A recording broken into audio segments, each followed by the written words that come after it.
Before we begin, I would like to acknowledge the Yuin people, who are the traditional custodians of the land where I am located today, and also the Djariwa people. I live in a beautiful place called Willamia. It's down the south coast near Jervis Bay. I'm just going to share a picture with you, Wally. What do you think? This is the place where I live. Yeah.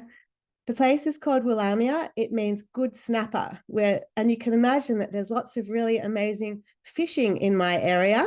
We've got lots of creeks and different water bodies and lots of beautiful beaches and beautiful places. So I'd like to acknowledge the elders and thank them for their continuing connection to culture and country, and for looking after the place that I'm so grateful to call home.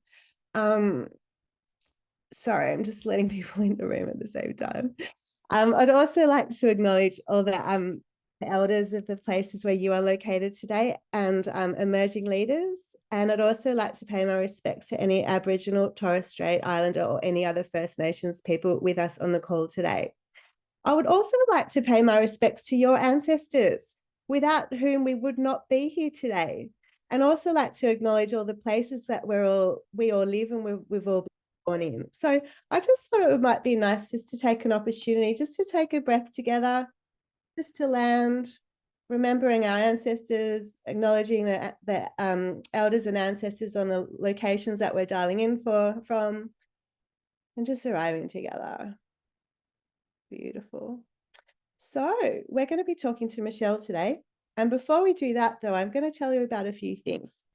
Way back when, I used to host Social Design Sydney at UTS at the Designing Crime Centre, and Michelle has shared there, and quite a few other people were sharing at that location.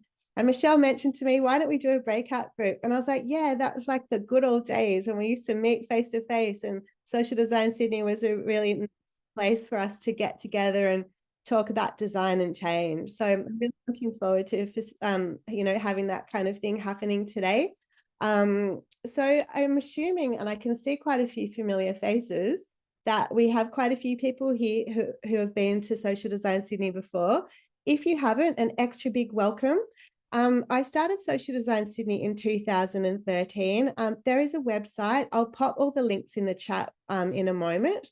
But all of the videos from all of the events that have been hosted at Social Design Sydney since 2013 are on a YouTube channel and on the website. And there's been lots of really important and interesting conversations. And interestingly, in 2017, Social Design Sydney at UTS hosted Terry Irwin, who gave a talk about transition design. And Michelle, I'm sure you were there at that talk, and maybe a few others of you too. So it's really great to hear. I'm really excited to learn more about your research and how you've been applying and working with transition design. So the purpose of Social Design Sydney, it was founded to build a social design community of practice, to support social and systems change doing, to link designers with the social and systems change sector, share tales of social and systems change and design doing. It's always about storytelling of doing and building design and social change and systems capability. I run training as well through Social Design Sydney. I've got a real interest in inner development at the moment. I'll tell you a little bit more about that. But I've been running some trainings for quite some while on trauma-informed co-design and trauma-informed design research. And if that's something that you think might be interesting, have a look at my training. It's a 4-part training. So you're most welcome to come along if that resonates for you. And I'd also like to share another initiative that I've been working on that's related to this, which is the School of Being. So I founded the School of Being with my friend Vivian Sung.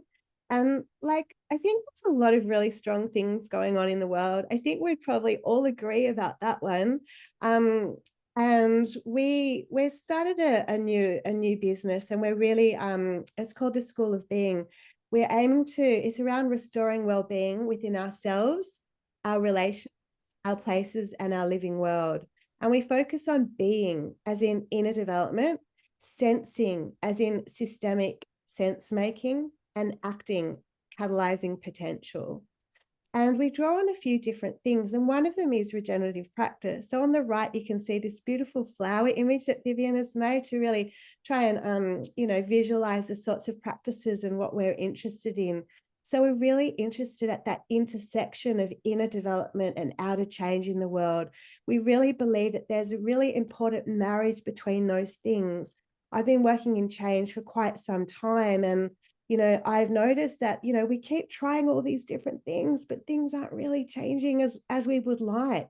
And I'm really, we strongly believe that the inner development is a really important part of change.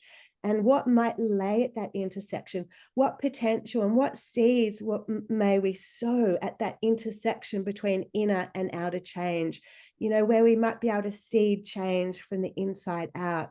So we're really sitting in that sort of intersection of inner and outer change, individual and collective, drawing on regenerative, somatic, nature-based, and creative approaches. So if you're interested to learn more about what we're offering, look us up on the School of Being. And I'd also love to warmly invite you to a monthly meetup sessions that we're starting to run called the Being Well series. So every month we're gathering online to work with some different practices, regenerative, somatic, creative practices. And the first one is actually on the 19th of November.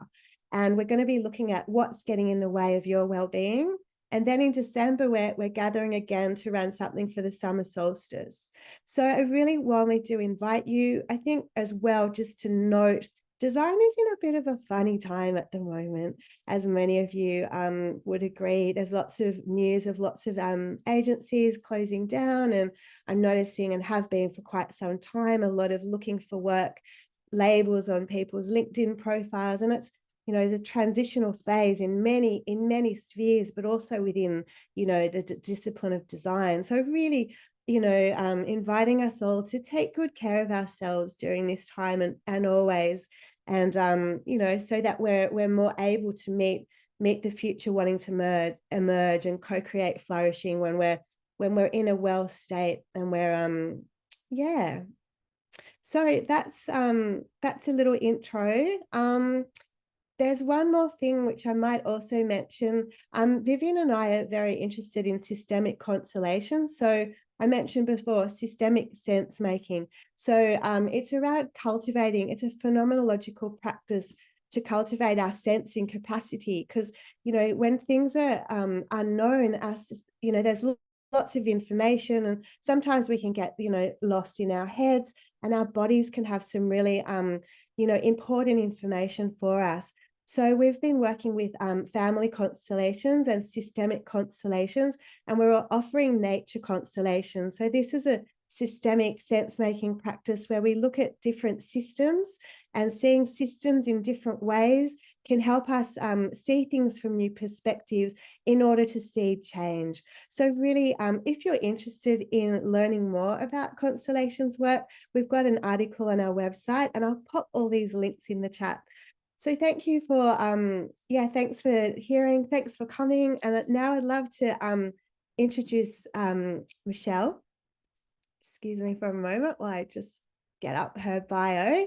So Michelle is a research scientist focused on accelerating sustainability transitions at the CSIRO.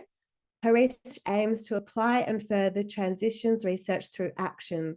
She seeks to bring insight from transitions research together with the perspectives of industry, science, government, and communities through design, experimentation, collaborative processes, generative tools, and transitions capacity building to help people working on sustainability challenges collectively build agency to materialize pathways to desirable futures, catalyze systems change, and progress transitions. Very much needed. So very grateful for Michelle joining us today. So I'm going to hand over to Michelle, and let's do that.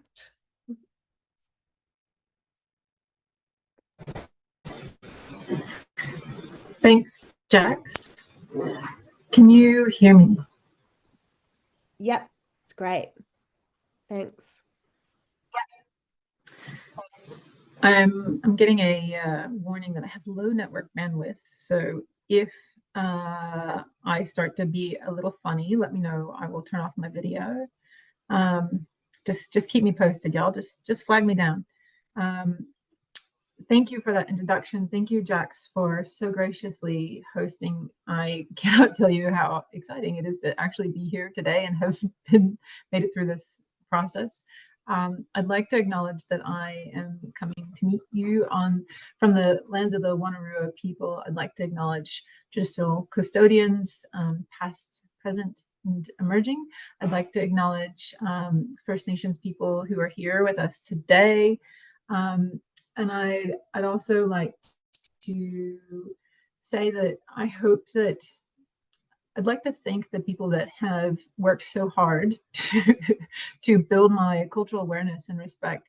And I hope that what you see today even contains a glimmer of what I have learned from them, with a particular shout out to Auntie Vicky, who is here on the call today.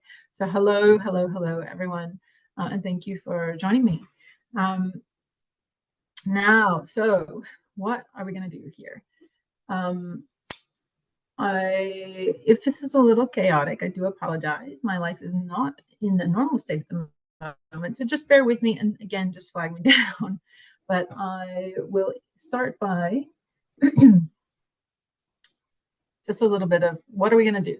All right, so I love, Jax, that you introduced transition design and its context. And the first time it was ever heard about in Australia, I think, was through Social Design Sydney.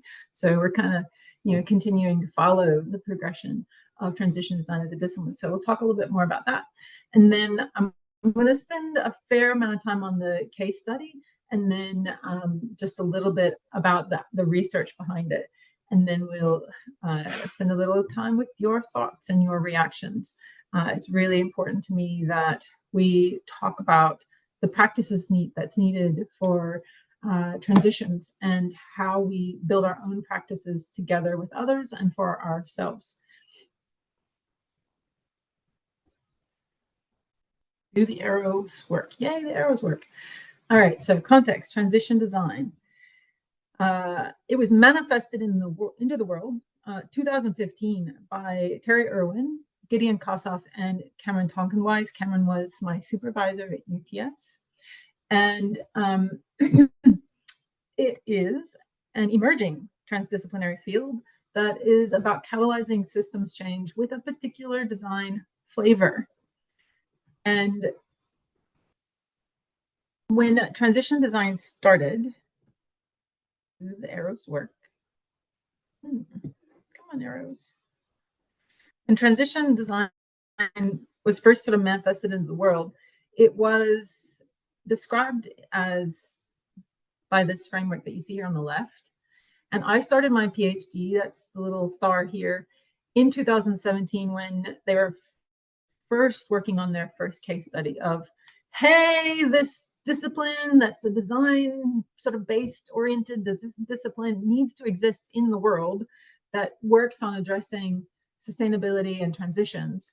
And it needs to contain, visions, theories of change, ways of designing, posture, mindset. But it took a while to get the first case study of what that actually meant, what that looked like. And I started my PhD while they were in the middle of their first case study. Meanwhile, there were other things happening that also helped me frame my own approach. And so as I was trying to frame my own approach to my PhD, I'm like, I really want to do this transition design thing, but I don't totally know what that means from what's available so far because it's so brand new. So what could it possibly mean? And so I started with what was available to me, and then I sort of dug through what I'd learned through social innovation, strategic design, human-centered design, and other forms of design-based innovation, but also community development, social action, collective action, a number of other things that design has become adjacent to and is intersected with over time. And but I really wanted to know what does this thing mean? What if I'm a designer, what do I go out and do? And this little page is just a summary of case studies that are currently out there in the world that mention transition design. And it starts to talk about, this little analysis starts to say, well, what's under the hood of a transition design practice? And that was what was important to me. I needed to know what am I doing as a transition designer? And if I need to learn what I do as a transition designer, maybe other people need that too. And so my research question became, how do we support people to frame their own practice? Because you start to look at this list, and I've synthesized it into a set of elements of practice. There's a really long list there of stuff that might be involved in a transition design practice. So you might do workshops, but there are other things you could do as well. And there are a number of process characteristics that are not necessarily from design, that design has picked up over time, or that design is still learning how to do.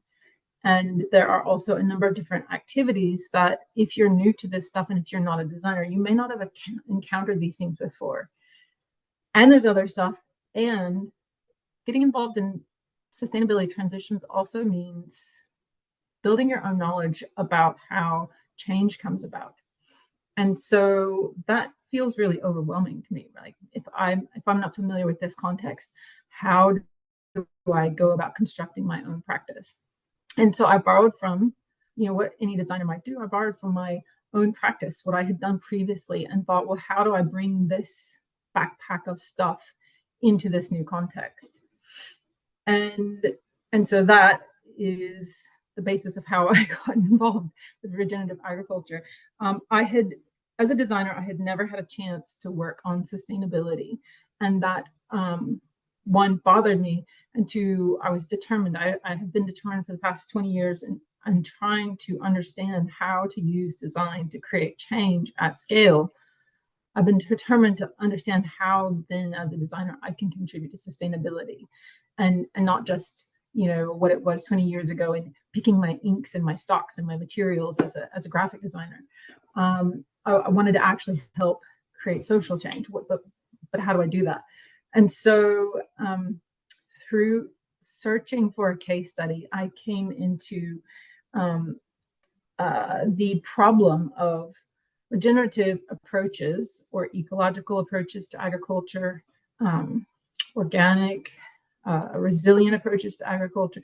There's a number of different names that kind of float about. They've been around for at least 30 years in the Western context. Aboriginal people and First Nations people would say they've been around a lot longer than that. And the question that I encountered was, well, what's standing in the way of transition? So that became the project. How do we take a design-based approach to creatively and generatively enable transitions to regenerative agriculture, so that more and more farmers can start to take regenerative approaches to agriculture.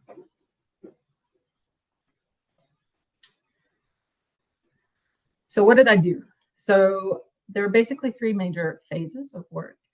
The first was really quite a classic setup of a project, where I really needed to initiate relationships. And I did that through interviewing a number of different stakeholders, proponents of regenerative agriculture, who had been working to create change and had viewpoints on what was standing in the way, but also what might enable change. And so I did 32 interviews in this initial process. And through that, I then developed a series of findings around opportunities. I shared those back with the different farmers and stakeholders of agriculture that I had interviewed to get their feedback, and then put that out as a paper, like a report into the world.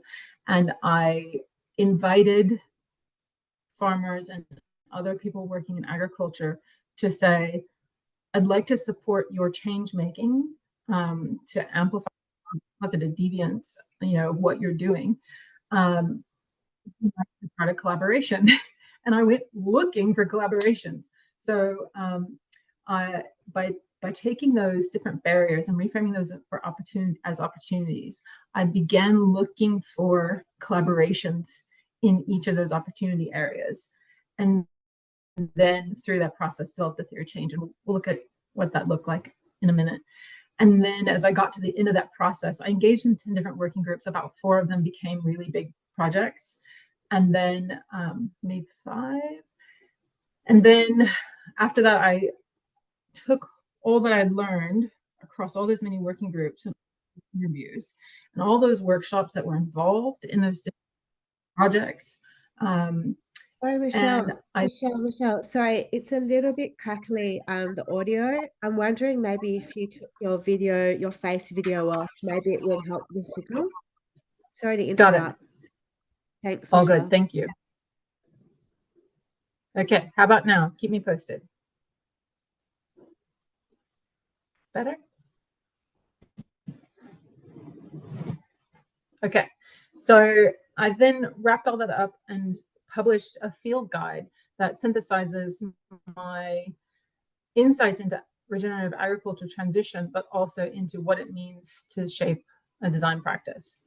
So let's start to look at what this looks like.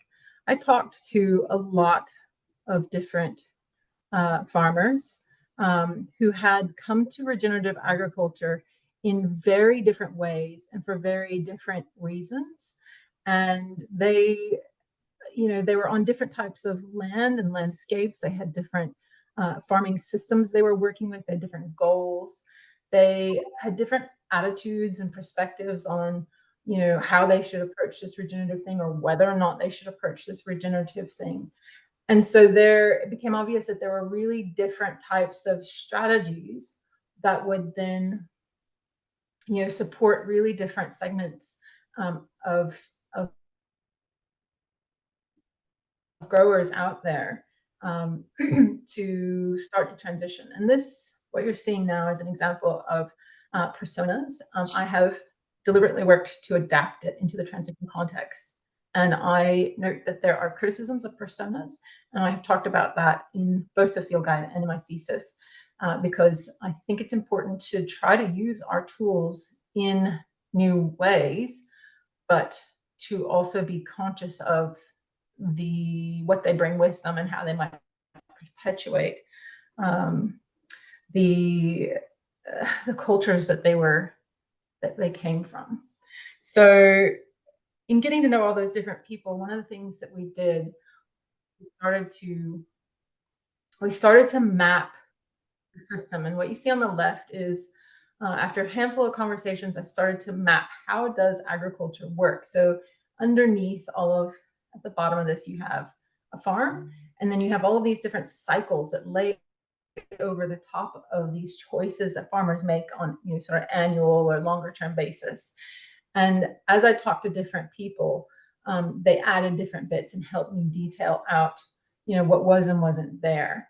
But we didn't just stop at mapping how does the system work, then took that map into discussions with farmers to talk about the systems barriers that they felt were stopping them from adopting regenerative approaches.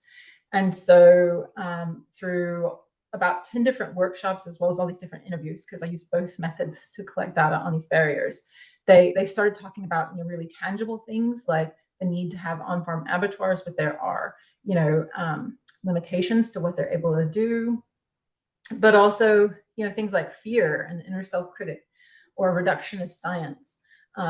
And the top 2 things that they said were education and markets that worked for them to support regeneratively grown products. And so those are really clear priorities. Now, a bit of context. So again, I started in 2017. I got out into the field in 2019, and it was in the middle of drought. And so in my drive around New South Wales to talk to different farmers, there were coming towards the end of the drought, you had lots and lots of dust storms. There were dust storms nearly every day. So this is out near Ningin. And then, you started to see, really bad examples of damage to different trees. And then we started to get the bushfires, and then we started to get flooding. Then pandemic happened. Being out in the country, life was a little different. And so there were times when we couldn't hold workshops. There were times when we had to wear masks during workshops. There were times when we had to move workshops online. So we did our best. But also in the midst of all of that, in that very same time frame, I was seeing a really different picture of what the landscape could look like under regenerative management. And that is why regenerative farmers kind of fight the scientists who say, what are you doing here? They'll either say, hey, we've been trying to get you to do this for a really long time, or don't know why what you're doing is getting results. I don't believe that you're getting the results. So, so you could sort of actually literally see, you know, there were farms with green grass and farms with water as compared to farms that had none. And there's a lot of context that goes into that. So be very careful with that general statement I've just thrown out there. But it was tangibly different to experience a regenerative farm. So there were workshops. So in all of these different 10 projects I got involved in, I want to just give you a very brief overview of what it felt like to be involved in these different pieces of work. Lots of workshops, you know, John Barton talking compost science to farmers, holding events online and in person, developing an online tool to help people understand what sort of compost their farm might need. Working, you know, with WWF and local learning labs in 3 different locations to build regenerative entrepreneurship capacity, including with farmers and growers and land managers and foresters and Aboriginal elders. Working with students in class to help them understand how they might convince politicians to regenerate more park, which is a successful project that has gone up, by then splitting more park between golfers and public, but also taking a design approach of regenerative and rewilding of more park. I set up a business so that I could experiment with value propositions to understand what farmers might need to support them in transition processes. There were silos, there were storms, lots of lightning as it started to finally rain.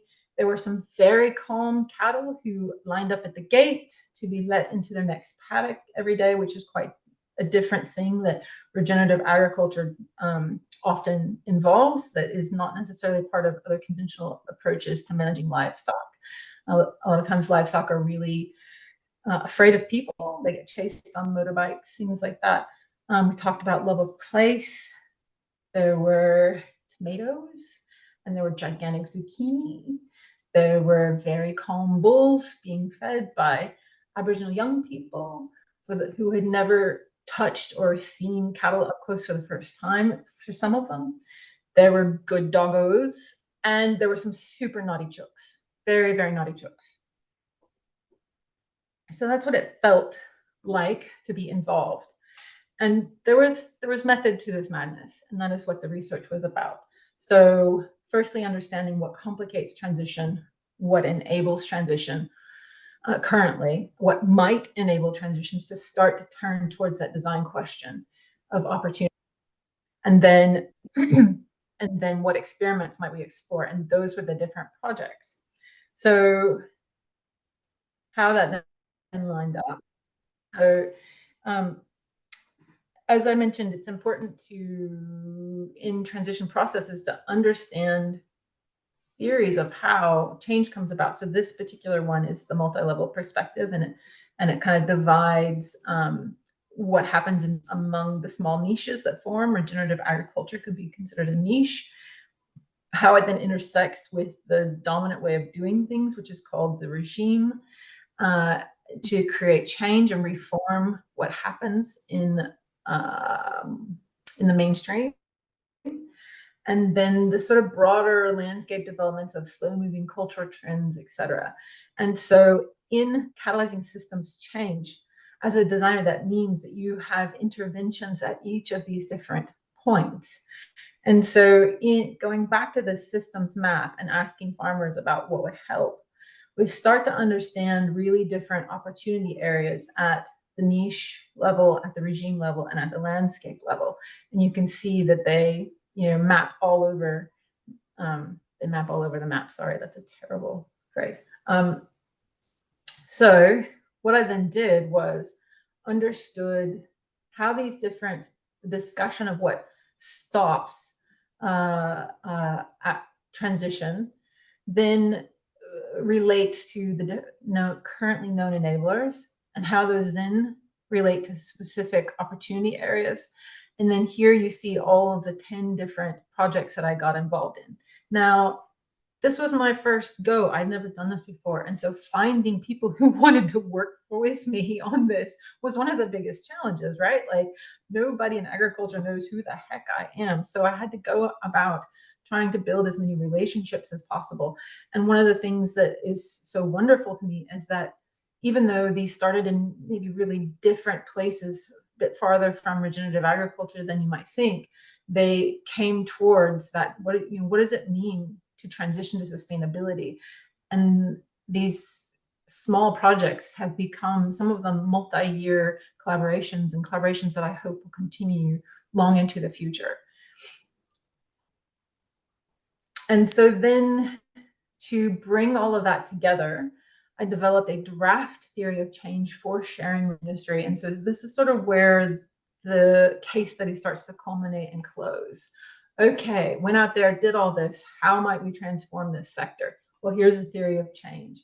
And it has all of these different interventions at different levels. And excuse me for using the word intervention. In design, it gets used nonstop. And so I actually often use the term responses instead. So how might we creatively respond to these different opportunities?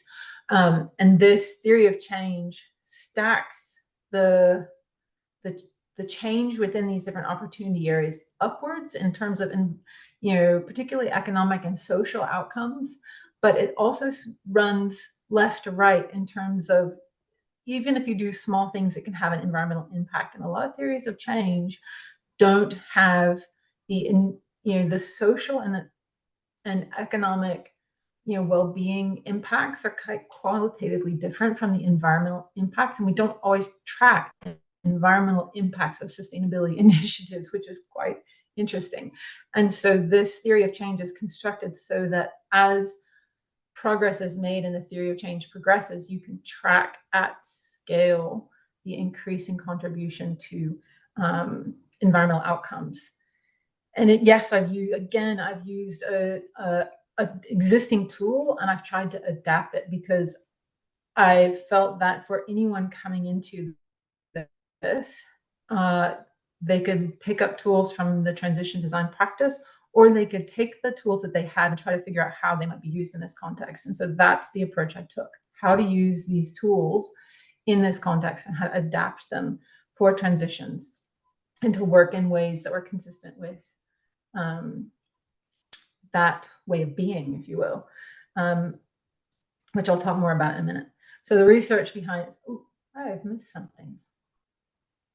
Hang on. So there's one more bit. So there's this theory of change, yeah. But what's missing that might normally be in a design project? So when I began, as I said, nobody in agriculture knew who the heck I was. I had no legitimacy as a convener or a facilitator or even a person in agriculture. And I needed to build those relationships. And so a lot of projects might begin with, well, what's the vision for a regenerative agriculture future? But I didn't have the ability to set up and convene that type of project. The regenerative agriculture movement wasn't and isn't actually a centralized movement. And so you have a lot of people who might get classified as regenerative, who might not actually use or like that word. And they are sure as heck not gonna collaborate with some of those other innovators because they fundamentally disagree with each other on a lot of things. And so you couldn't actually convene, even with the status of regenerative agriculture itself, you couldn't convene these groups of people to develop a centralized vision. And in fact, like a centralized vision perhaps fights with the purpose of transitions. So the concept of plurality is actually really important in transition design, as well as in agriculture. You want multiple approaches to doing agriculture that are relevant to multiple different people, that make space for many ways of being and doing. And so we don't want one vision. We want many visions, and we want to set up a system that enables many and multiple types of visions. And so where my case study ends and where it sets up as a jumping off point for further research and work is that invitation to people to contribute their own vision of what a regenerative agriculture might look like.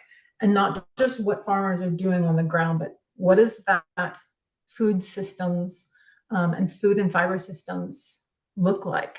What do global local systems look like? And so there's a lot of different envisioning that's needed for that.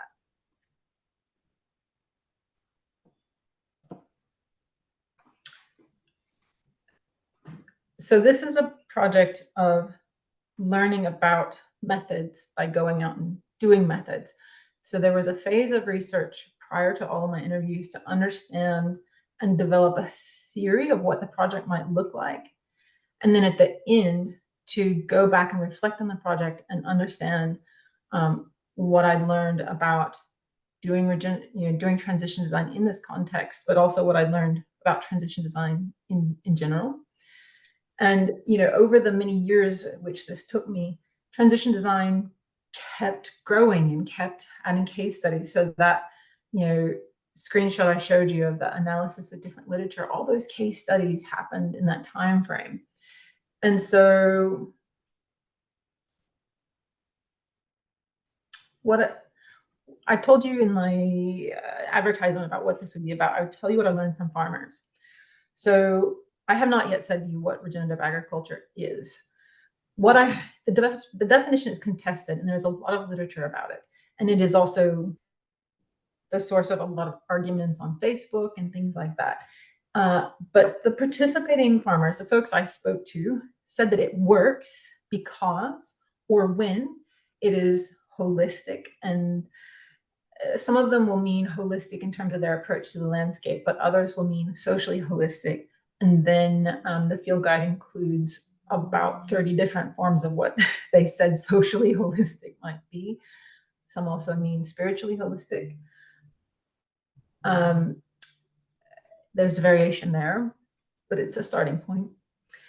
They said that regenerative agriculture works when they, as farmers, work with nature, as nature, and when they work with the self-healing, self-organizing, self-renewing properties of life. And that the way that they work, so the means and the outcomes they seek, which is the regeneration of their property and their ecosystems, are congruent. So this is also a theme in just transitions. So in just transitions, they talk about the outcomes cannot be just if the means are not just. Taxi always talks about how the outcomes cannot be social if the means are not social. Well, in regenerative agriculture and in transition design and in transitions, if the transition approach is not social or just or regenerative, the outcomes are not likely to be social or just or regenerative. And so that congruency is incredibly important. And this is what I learned from farmers and talking to them about what does it mean to work with ecology in order to get production outcomes. And so this is something that we can take into our own practice. So out of that, I came to a few different principles of what regeneration means. I've just shared those. And those principles of regeneration, I can embed at the center of my practice and my way of working. So for me personally, that is profoundly important and brings congruency to my design practice and my work with whoever I'm working with. and the context in which I'm working. So other things I learned, starting to understand these elements in practice. As I said, this can be very overwhelming. And as a person wanting to try to make your own practice and start from, if you've never been involved in sustainability transitions, where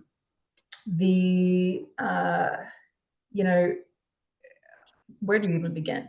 So I have created a handy dandy little compass, starting with a basic understanding of something I learned from social innovation. We often talk about theories of change, and how different things that we might do will add up to the change we want to see in the world. But another thing that I learned, particularly from community development and international development, is that it can be really helpful to separate out your theory of action from your theory of change. So your theory of change, if you will, is all the stuff that you believe needs to exist in that future world that you need to build and do. Your theory of action is what specific actions will you take? Transition design is a theory of action. Advocacy is a theory of action. Community development is a theory of action. And there are many, many, many different types of theories of action that can all work on the same theory of change, or that all have their own, slightly different or very different theories of change, which they're all trying to enact at the same time. And so you're looking for that congruency as well between your theory of change and your theory of action. And so in the field guide that I developed, I organized the elements of practice into this little compass. So on the left-hand side is your theory of change. On the right-hand side, acting on your theory of change and moving it and changing it into the future is your theory of action. These both have conceptual and tangible elements. And so then you start to pull apart the pieces that you need in order to set up your theory of change, or what might happen out in the world, and what you might do, the opportunities, experiments, and things, the approach you might take, the practices you might use, and at the center of it, that way of working, posture and mindsets. But for me, those regenerative protocols. And it is bounded by the theoretical methodological framing you might use. So for instance, your view of what needs to go in this compass might be very different if you come from a decolonizing practice versus if you come from a collective action practice. They might be similar and related, but they still might be quite different. And so what are the theories and methodologies that inform the things that you believe need to be within your practice? And this compass is intended for individuals, but it is also intended so that people who want to collaborate together can start to develop a shared sense of what they might need when they work together, and then can start to go figure out how to create this and how to argue about all the different nuances of the approach or the practices they choose, so that you have some sort of guiding framework to support you through this. So you can find all of this in my field guide, and in a minute I'll start popping some links in the chat. It's effectively a DIY methodology for transitions. And this is what I'd hoped, and we have about 15 minutes left, is that this is a ask and an invitation out to all of you who have joined us today. We have this one wild and beautiful home sweet home, and what is in your practice, and what would you like to have in your practice, and what have you found in trying to form your own practice in order to look after our home sweet home. And with that, I'd just like to open it up to questions and discussions. I think we'll stay, rather than jumping into different groups, I think we might stay in here in the main room, and And just, if you don't want to speak up, pop a comment or a question in the chat, but, feel free to maybe to help us manage it, put your hand up so that we can just pick on whoever puts a hand up first and best dressed. And let's just have a chat about, for you and your practice, what does this mean? And what do you need, and what have you found?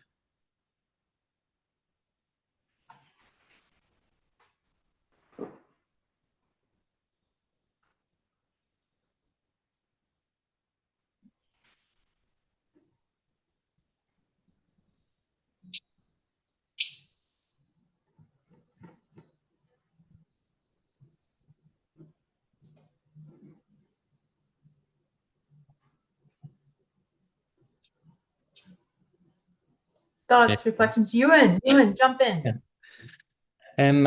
I'm just actually really reflecting. There's a number of things that were really standing out for me. I think the concept of plurality is something that has been really part of my own work in the impact network space. Like, really, it's not about one type of action, it's many types of action, and really kind of creating that diversity within an ecosystem that creates the stability that we all want. But actually, the part that's really standing out for me as a useful tool to take forward is the compass framework, because I think that's a way for all the different people within networks to think about what skills they have in their backpack and what mindset or framing they're coming from, but then have a shared language together to be able to see how they're working on towards, I guess, similar visions or different visions, but in alignment towards a different future. So I just wanted to comment on powerful I think that can be, and just a real addition to the field. So thank you for sharing. Powerful. Thanks, Ewan. Ashwini. Hey, Michelle. I just wondered if you had any reflections about how you might have reconciled the notion of like setting visions. I think one could argue that a lot of human visions have kind of caused a lot of issues around you probably having to create this compass. So I'm just kind of wondering about still using the frame of visions in this context of, living systems, which is what you're working with, and the notion that the land is becoming something and the farmer is in some ways working with the land, hopefully, or they're working with the vision and they're kind of doing all kinds of things to all kinds of living things which are in relationship to another living thing. So I just wondered if there was either theoretically, conceptually, you had to grapple with the notion of using, the realms of vision and visioning and Absolutely. the There's so much to say about that, Ash. It's a really good question. I nearly got in trouble for not centering visioning as part of my practice with people reviewing my thesis, because it is so central and expected in terms of what a transition practice might be. But I felt very strongly that if the time is not ripe and if the context is not ripe, it's not right. Don't do it. But one of the reasons why I did come to that point is that, in this giant debate about what is regenerative agriculture, perhaps it matters less, and perhaps what matters more is that we start to develop a concept of how agriculture can work differently. So, there's a lot of discussion around local and global and how do we relocalize, but meanwhile, how we pull apart whole supply chains and things that are geared towards, global distribution. Yes, we can grow lots and lots of veggies locally and have local farmers markets, but is that the best way? And if you really hyper localize, you make a region more susceptible to food security issues, which you found during the pandemic. And then, hey, we've got a whole entire, industry in far north Queensland geared around bananas and cane. And that is for export markets, of which our economy depends on. And so how do we start revisioning what that looks like? But also, what does regenerative, how those systems look like as we start to shift if we shift the balance between local and global, but also what are farmers doing differently?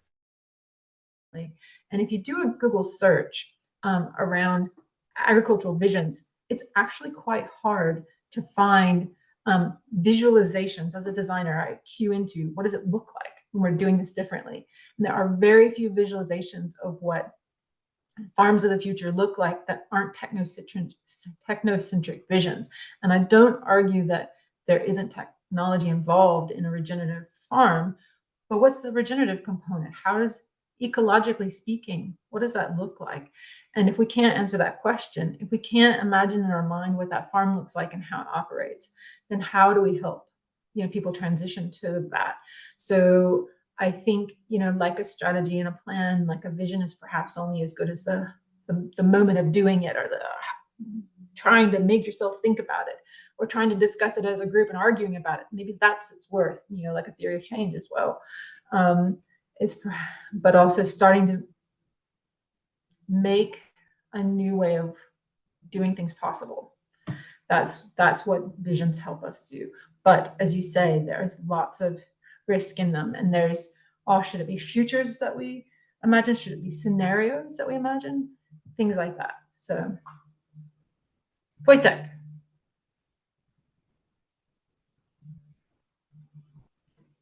Oh, I can't hear you. Is it me? 1 second. Try again.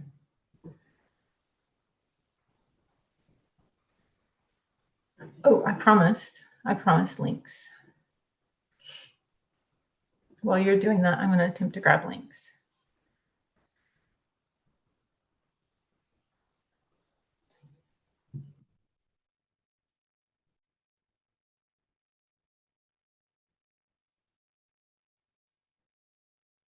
So while Wojciech is working on his sound, I popped 3 links in the chat.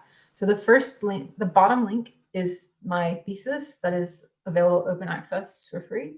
It includes a copy of the field guide at the back. I've also started an online, I say started, I made a draft site. Oh, I hear Wojciech. Let me, give me just a second, Wojciech.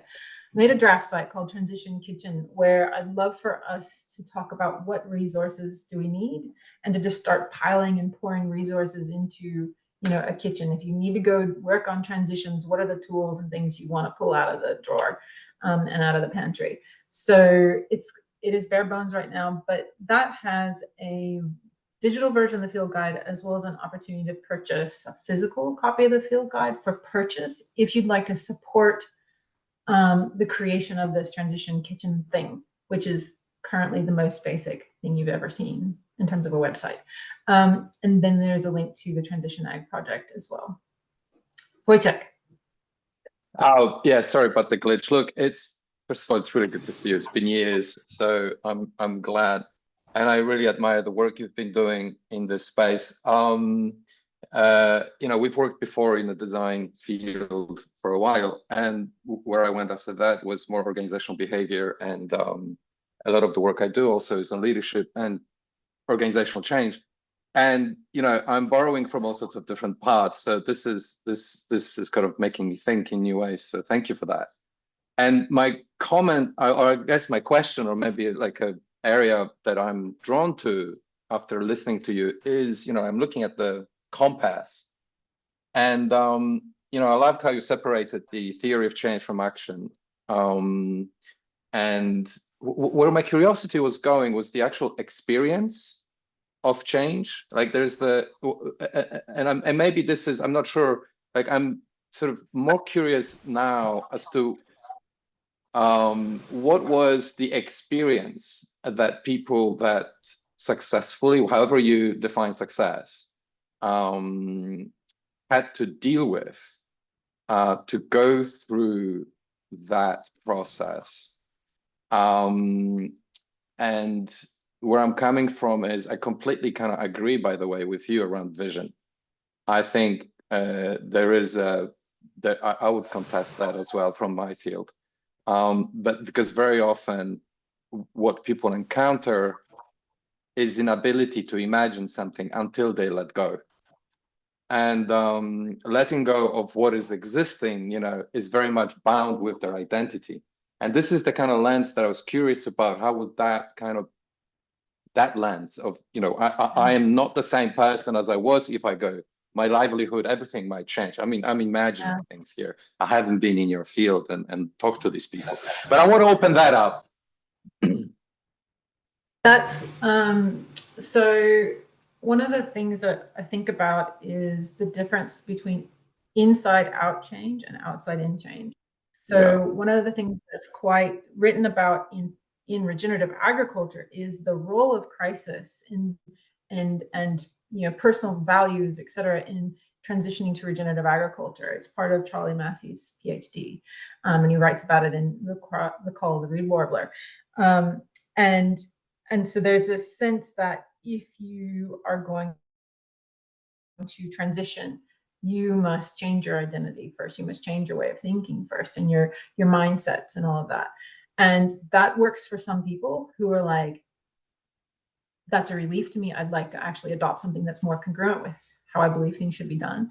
But it doesn't work for everybody because their identity is much more complex. It's tied up with family responsibilities and history and their own personal legacy and their standing in the community and maybe shame and of what their family might have done or whatever. I'm making things up at this point, but identity is quite complex. And so if you say transition demands that you change your identity first, to what extent will we actually achieve transitions? And so the outside in version is, as designers, we know that through how we design things, we can create affordances.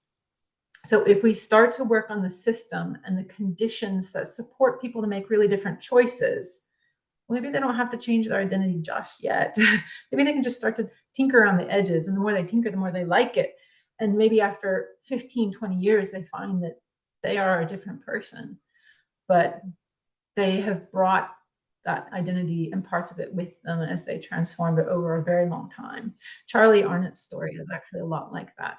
He's one of the farmers that I worked with. And so I don't know, how's that? What do you reckon? Yeah, that makes sense. And I think that also aligns with, this idea of identity prototyping, actually, which is kind of the other way of looking at transitions purely from identity lens. And here we're looking from outside in. So like the role of the crisis, the role of necessity, the role of, like we need to get on with it. We have, and this is where, the visioning aspect may actually be useful. So I like the tentativeness around that. And anyway, one of the things I also picked up from farmers is there's within the holistic management practice, there's a thing called the holistic decision framework. And, that's, theoretically just a sheet of paper, but just as our strategy models or our design processes are ways for us to work through, what we would like to have happen, and there are choices and what we do and how we experiment to bring that about. That is what the holistic decision framework developed by Savory and Butterfield actually offers farmers. And so you find design processes in farming where farmers start by asking, what kind of lifestyle do we actually want? And they do it as a family. And holistic management is really insistent on it, that to develop a vision for the farm, they need to start first with their family and talk about what they want as a family. And that's incredibly profound. And so that's another thing I learned from farmers. Thank you. Other comments? It's 101 Kieran. Y'all, if y'all need to go, please just go, but I'm happy to sit here and keep chatting for a while. How you going, Kieran? What's up? Yeah, thanks so much, Michelle. That was awesome to hear about your journey.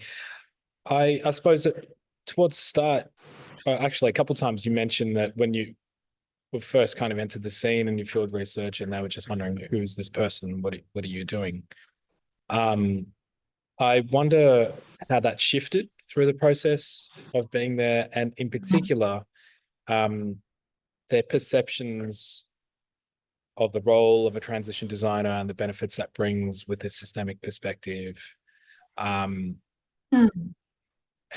just a bit about how those perceptions kind of evolved?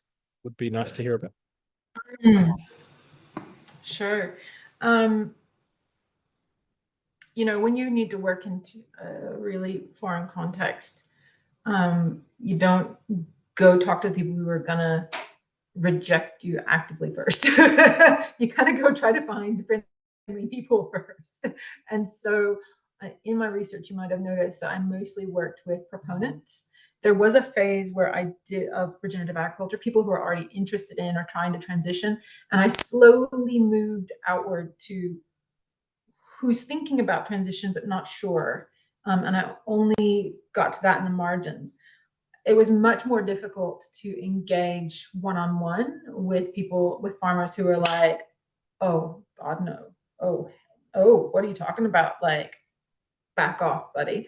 Like, you know, there are people who are very adamantly against it. And so I didn't go out into that territory, but I had conversations, many conversations with these folks who, a lot of these innovators have been working so hard to create change. And they're like, somebody wants to work with me to do this? Like, oh, thank you, like, cool.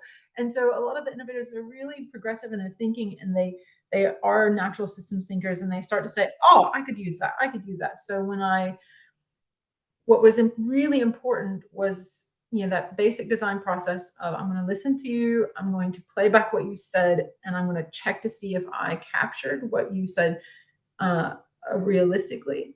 That was the first thing I had to do to build trust with these innovators. So the innovators were willing to open their door to speak to me, but to actually work with me, that was a much smaller number of people. And then those where we could get a project across the line, an even smaller number of people. And so, you know, but even, you know, one of the farmers that I worked with, who is an incredible innovator, said to me, sorry, you're going to do systems thinking with farmers? I'm like, yeah, we're going to do a systems map. And he's like, they're going to hate it. And I can't tell you how many times he said over and over again, oh my gosh, I could not believe how you had those farmers talking and they were chatting, and they were really into it, and you got real research results from that. Whoa, like, couldn't believe it. And also, you know, that same farmer was there as one of the presenters when we had our biggest workshop with 50 farmers from, one of our home locations. And it was kind of like, wow, 50 farmers showed up for this in this one region. Wow. You know, that was eye-opening. And we got some really curly questions and had a bit of a heated debate about regenerative agriculture. And it's in those bigger contexts where we could start to engage some of the less trusting folks. But I never did get a one-on-one interview with people who vehemently oppose regenerative agriculture. And in my work in CSIRO, going that direction has, you might see on LinkedIn, I'm posting things like researching cotton. Well, that's all about how do we reduce emissions in cotton. And I should be careful. I am speaking on this in this presentation as myself and not as a researcher from CSIRO. This is not a CSIRO approved thing, and I have to make sure that you know that anything I say here is my personal opinion. But to work with those who don't trust you, like it took all those 5 years. I'm now a research scientist. That gets, you know, a level of credibility. I have a PhD in this. It takes time. But I don't know if I answered what you were looking for. Okay. Anyone else? Questions, comments? Thank you so much for your time. Really grateful. Thank you, Michelle. How about we give Michelle a jazz hands clap for her time, and so good to see her research. And I will put this on YouTube, so if you wanted to share it with any of your colleagues, I will share a link to that shortly via email. So thank you so much, Michelle. And yeah, thanks everyone. Thanks for great comments and questions. And please hit me up if you'd like to throw stuff into the transition kitchen. Thanks, Michelle. Big hugs and hugs. Hi, Avi, big hugs. Avi, is there anything you would like to say? Please tell me. No, I'm just still curious about the Indigenous. piece. It's great that you've got Indigenous voices in there. Did you actually come across any Indigenous farmers that you could interview and their practice? You know, it's all that stuff I think about, but you know, fantastic work you're doing. So the word regenerative is also contentious among Aboriginal people for the fact that a lot of traditional owners are like, it was ours first. And in fact, one of the big sections in my thesis is a write-up of during my research, several dozen First Nations leaders posted a very, very nasty takedown of regenerative agriculture and permaculture online. So public criticism of the movements online. And permaculture folks, and you know, a lot of them, were so hurt, like, oh, we've tried so hard to be respectful, and you know, whereas I don't know that all the folks from regenerative agriculture responded quite that way. And I talk about that in my thesis, about the different responses of the different groups that were evident on Facebook, and you know, being a part of those communities. And I did not, so therefore I did not encounter an Aboriginal farmer who would be willing to be interviewed about regenerative agriculture. I did encounter Aboriginal farmers. There is, outside of Tamworth, there is a guy who used to be a police officer, Trevor, and his partner. They have the leasehold on a farm outside Tamworth, and they are bringing young Aboriginal people in to teach them skills about farming. So, you know, learning about land, learning about country, but, you know, still farming quite conventionally. And they're doing amazing work. His partner is works in social services. But there are also way more rangers that we encountered through our different workshops, Aboriginal rangers and elders. You know, the local learning labs, which was a taxi project, we invited elders to help us co-design those workshops in the 3 different locations. And those elders, we started those workshops with walks on country. And of all the things we did across the 2 days of those weekends, that was one of the most profound experiences for people who are entrepreneurs working in their region to create change and thought they knew a lot about land. To learn from the eyes of an Aboriginal elder and to understand Aboriginal, you know, care for country and innovation and entrepreneurship was such a profound experience for them. And Dimity Podger, she talks about that in the interview I did of her for that project. And so that's written into the field guide. Nice. But yeah, great job. And I guess it's you know, like the reintroduction of past practices from Indigenous cultures and how to restart doing that as well. But absolutely, you know, the regen space is really being, and you know, there are people who go, oh, we've tried. So yeah, it's thing too, so true, and think we're doing the right thing. But yeah, and if you don't have that Aboriginal voice truly in there, and it makes it hard because we don't, you know, our land was stolen, so we don't have farming industries like, you know, like non-Indigenous or non-Aboriginal ways of farming. So yeah, and that's what right. I'm really interested in the positive deviance stuff. What's happening out there that's all doing really well. Because I'm the, you know, person who loves positive deviance at taxi. But I also, you said it right up. You didn't have any standing with any of the farmers, and you know me, relationships. They're the first 3. Exactly. Start to establish yourself first.